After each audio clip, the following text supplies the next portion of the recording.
Pemirsa, Pemprov Sumsel melalui Disdik Sumsel akan melakukan evaluasi dan pembinaan terhadap para guru di Sumatera Selatan atas banyaknya permasalahan guru di Sumsel yang viral terjadi beberapa minggu ini.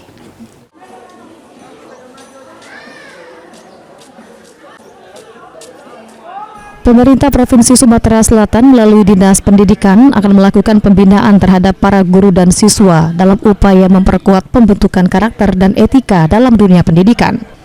Sekda Provinsi Sumatera Selatan, Edward Chandra mengatakan, pembentukan karakter yang berbudi luhur merupakan hal yang penting, baik bagi guru maupun siswa itu sendiri.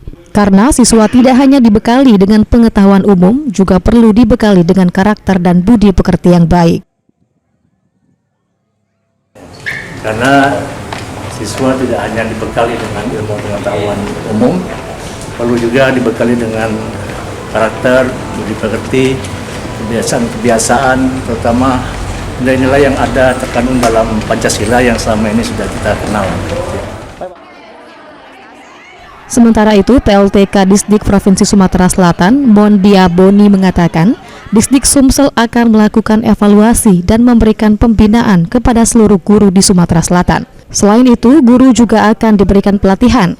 Saat ini Disdik masih menunggu hasil penyelidikan yang dilakukan Inspektorat Sumsel atas beberapa kasus yang telah dilaporkan.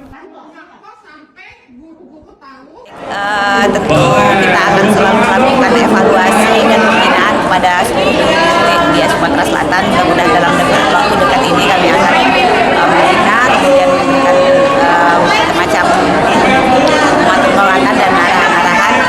Mudah-mudahan hal-hal tersebut nantinya bisa diminimalisir. Diketahui sebelumnya, dunia pendidikan Sumsel saat ini sedang memiliki banyak permasalahan yang menimpa guru, seperti yang terjadi di SMKN 7 Palembang dan SMAN 16 Palembang. Ilham Wahyudi, PAL TV.